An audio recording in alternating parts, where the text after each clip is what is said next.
ഇപ്പോൾ ഇടത് സഹയാത്രികൻ എം ജയചന്ദ്രൻ, കോൺഗ്രസ് നേതാവ് സി ശ്രീകുമാർ എന്നിവർ തത്സമയം വിഷയവുമായി പ്രതികരിക്കാനായി ചേരുന്നുണ്ട്. ശ്രീ എം ജയചന്ദ്രൻ, ഈ സൂചിപ്പിച്ചതുപോലെ വളരെ ഗുരുതരമായ സംഭവങ്ങളാണ് അല്ലെങ്കിൽ ആരോപണങ്ങളാണ് ശരത് പ്രസാദിന്റെ ഈ ഓഡിയോ സന്ദേശത്തിൽ നിന്ന് നമുക്ക് മനസ്സിലാകുന്നത്. പ്രമുഖ നേതാക്കളുടെ പേര് ഉൾപ്പെടെ പരാമർശിച്ചുകൊണ്ടുള്ള ഒരു കാര്യമാണ്. അപ്പോൾ തൃശൂർ ജില്ലയിലെ CPM-നകത്തെ വിഭാഗീയതയെ തുടർന്ന് വെറുതെ പറയുന്ന ആരോപണങ്ങൾ എന്ന് നമുക്കങ്ങനെ പറഞ്ഞു തള്ളാൻ കഴിയില്ലല്ലോ. അല്ല, താങ്കൾ പറഞ്ഞതുപോലെ ഇതിലെന്ത് ഗുരുതരാവസ്ഥയാണെന്നുള്ളത് എന്നുള്ളത് എനിക്ക് ഇനി ഒന്ന് പറഞ്ഞു തന്നാൽ കൊള്ളാം. അതവിടെ നിൽക്കട്ടെ, പറഞ്ഞു തന്നാൽ മതി. പക്ഷെ ഒരു കാര്യം സത്യസന്ധമാണ്, വസ്തുതാപരമായി സമ്മതിക്കണം. അതായത് ഇപ്പൊ പുറത്തു വന്ന ഈ ഓഡിയോ സംഭാഷണം CPM-നെ സംബന്ധിച്ചോളം അങ്ങേയറ്റം അപകീർത്തികരമായ കാര്യം തന്നെയാണ്. അതിലൊരു സംശയമില്ല, ഞാനത് അംഗീകരിക്കുന്നു. അത് അപകീർത്തികരം തന്നെയാണ്. അല്ലാതെ ഒരു ഗുരുതരാവസ്ഥയും അതിനുള്ളതായിട്ട് എനിക്ക് മനസ്സിലായില്ല. താങ്കൾ പറഞ്ഞു തന്നാൽ മതി, ഞാൻ കേട്ടോളാം. പിന്നെ മറ്റൊരു കാര്യമുള്ളത്, എന്നാണ് ഈ സംഭവം നടക്കുന്നത്? ഈ സംഭവം നടക്കുന്നത് 5 വർഷം മുമ്പാണെന്ന് പറയുന്നുണ്ട്. നിങ്ങൾ പറഞ്ഞത് ഏതാനും വർഷം മുമ്പെന്നാണ്. അങ്ങനെയല്ല, കൃത്യമായി 5 വർഷം മുമ്പ് തന്നെയാണ് രാവിലെ മുതൽ എല്ലാ ചാനലുകളും ഇങ്ങനെ പറഞ്ഞുകൊണ്ടേയിരിക്കുന്നത്. ബ്രേക്കിംഗ് ന്യൂസ് ഒക്കെ എങ്ങനെയാണല്ലോ വരുന്നത് എന്ന് പറയുമ്പോൾ 2020. ഇത് 2020 ആകുമ്പോൾ 5 വർഷം പുറകോട്ട് പോയാൽ 2020 ആണല്ലോ. 2020 ഈ കരുവന്നൂർ കേസ് പോലും വന്നിട്ടില്ലല്ലോ പുറത്തേക്ക്. ആഭ്യന്തര അന്വേഷണം നമ്പർ 65 എൻക്വയറി ഒക്കെ സഹകരണ വകുപ്പിൽ നടക്കുന്നതേ ഉള്ളൂ. ആ സമയത്തെ CPM അതിനു മുമ്പ് തന്നെ ഇത്തരത്തിൽ ക്രമക്കേട് അവിടെ നടന്നിട്ടുണ്ടെന്ന് കണ്ടെത്തുകയും സഹകരണ വകുപ്പ് ഇത്തരം കാര്യങ്ങളിൽ 65 എൻക്വയറി അടക്കം നടക്കുകയും ചെയ്യുന്ന സമയമാണ് ഈ 2020 എന്ന് പറയുന്നത്.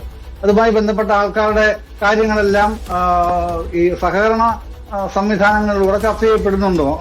ആ സമയത്ത് ചർച്ച ചെയ്യപ്പെടുന്നുണ്ട് എന്ന് മാത്രമല്ല, CPM ആഭ്യന്തരമായ ഈ പ്രശ്നം അന്ന് സജീവമായി ചർച്ച ചെയ്യുകയും CPM സ്റ്റേറ്റ് സെക്രട്ടേറിയറ്റ് 2020 ഡിസംബറിൽ തന്നെ ഈ പ്രശ്നം സ്റ്റേറ്റ് സെക്രട്ടേറിയറ്റ് ചർച്ച ചെയ്യുന്നുമുണ്ട്. അത് കഴിഞ്ഞ് 2021 ജൂണിലാണല്ലോ കരുവന്നൂർ സഹകരണ ബാങ്കിന്റെ സെക്രട്ടറി ഇരിങ്ങാലക്കുട പോലീസ് സ്റ്റേഷനിൽ ഇതുമായി ബന്ധപ്പെട്ട കേസ് കൊടുക്കുന്നത്. അതിനൊക്കെ മുമ്പാണല്ലോ ഈ ഓഡിയോ സംഭാഷണം നടക്കുന്നത്. അവർ നടത്തിയതാണെങ്കിൽ അവര് സംശയമൊക്കെ പറയുന്നുണ്ട്. ഏതായാലും ഞാൻ ആ സംശയത്തിലൊന്നുമില്ല. അവര് പറഞ്ഞത് തന്നെയാണ് എന്നുള്ള നിലയിൽ തന്നെയാണ് ഞാൻ ഈ ചർച്ചയിൽ പങ്കെടുക്കുന്നത് കേട്ടോ. അപ്പൊ അങ്ങനെയാണെങ്കിൽ 2020 പറഞ്ഞത്. പിന്നെ കണ്ണൻ കപ്പലണ്ടി വിറ്റ് നടന്ന ആളാണ്, ഇപ്പൊ കോടിപതിയാണ്. അത് കണ്ണൻ തന്നെ ചോദിച്ചല്ലോ, എവിടെയാണ് എന്റെ അക്കൗണ്ട്, എത്രയാണ് എനിക്ക് നിക്ഷേപമുള്ളതെന്നും കൂടെ ഈ മഹാന്മാരെന്ന് പറഞ്ഞു കൊടുക്കണ്ടേ. മറ്റൊന്ന്, കപ്പലണ്ടി വിറ്റ് നടക്കുന്നത് മോശമാണെന്ന് ഇപ്പൊ കോൺഗ്രസുകാർക്ക് തോന്നുമായിരിക്കാം, അല്ലെങ്കിൽ DYFI നേതാവാണ് പറഞ്ഞതെങ്കിൽ അദ്ദേഹത്തിന് തോന്നുമായിരിക്കാം. കാരണം കോൺഗ്രസ് നേതാവായ തൃശ്ശൂരിൽ തന്നെ താമസമുറപ്പിച്ച കരുണാകരൻ സീതാറാം മിശ്ര തൊഴിലാളിയായിരുന്നു. പിന്നെ CPM-ന്റെ സംബന്ധ നേതാവായിട്ടുള്ള VS അച്യുതാനന്ദൻ ആലപ്പുഴയിലെ തയ്യൽ തൊഴിലാളിയായിരുന്നു. അവരൊക്കെ അപ്പൊ തൊഴിലെടുക്കുന്ന ഏത് തൊഴിലും എടുത്തോട്ടെ, കപ്പലണ്ടി വിറ്റ് നടന്നോട്ടെ, അതിനൊന്നും മാന്യത കുറവൊന്നും കാണേണ്ടതില്ല. ഇന്ന് കണ്ണനെ സംബന്ധിച്ച് വിമർശനങ്ങൾ ഉണ്ടെന്നുണ്ടെങ്കിൽ വസ്തുതാപരമായി വിമർശിക്കട്ടെ. അല്ലാതെ ഇങ്ങനെ ഒരു ഓഡിയോ സംഭാഷണം വന്ന ഉടനെ IT ഡിപ്പാർട്ട്മെന്റിനെ സമീപിക്കാനുള്ള അവകാശം അദ്ദേഹം ഉപയോഗപ്പെടുത്തിയല്ലോ. എന്റെ പ്രിയ സുഹൃത്താണ് അനിലക്കര, അദ്ദേഹം അത് ഉപയോഗപ്പെടുത്തിയിട്ടുണ്ടല്ലോ. തെളിവില്ലാതെ ഇങ്ങനെ കേട്ട ഒരു ആരോപണം ഇതാണ്, അതുകൊണ്ട് ഞാനിതാ പരാതി തരുന്നു, താങ്കൾ ഉടനെ ഇവരെ പിടിച്ച് നടപടിയെടുക്കണം എന്ന് പറഞ്ഞാൽ അതിനൊക്കെയുള്ള വകുപ്പാണോ ഈ നിയമത്തിലുള്ളതെന്നുള്ളത് എനിക്ക് മനസ്സിലായിട്ടില്ല. പിന്നെ ഇത് അറിയുന്ന ആൾക്കാരാണല്ലോ നാട്ടിലൊക്കെ എമ്പാടും ഉള്ളത്. അങ്ങനെ നടപടി ഉണ്ടെങ്കിൽ എടുക്കട്ടെ. പിന്നെ മറ്റൊരു കാര്യം, ഈ 5 വർഷം മുമ്പ് നടന്ന സംഭാഷണത്തിന് ഒരു അറ്റ്മോസ്റ്റ് റെലവൻസ് എന്താണ് ഇപ്പോ കേൾക്കുമ്പോൾ ഉള്ളത്?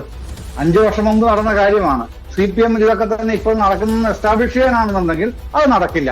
CPM-ല് പിന്നെ ഇതുമായി ബന്ധപ്പെട്ട കാര്യങ്ങളൊക്കെ ചർച്ചയ്ക്ക് വന്നിട്ടുണ്ടെന്നുള്ളത് മാത്രമല്ല, CPM-നെ എങ്ങനെയൊക്കെ പ്രതികൂട്ടിലാക്കാൻ കഴിയും എന്ന് ആലോചിച്ച് നടക്കുന്ന കേന്ദ്ര അന്വേഷണ ഏജൻസികൾ എമ്പാടും നടന്ന് കണ്ണനൊക്കെ എത്ര പ്രാവശ്യമാണ് ചോദ്യം ചെയ്യപ്പെട്ടത്, തടവിൽ കടന്നതെന്നൊക്കെ ഉള്ളത് ഞാൻ പറയേണ്ട കാര്യമില്ല, അറിയാം, നമുക്കെല്ലാം അറിയുന്നതാണ്.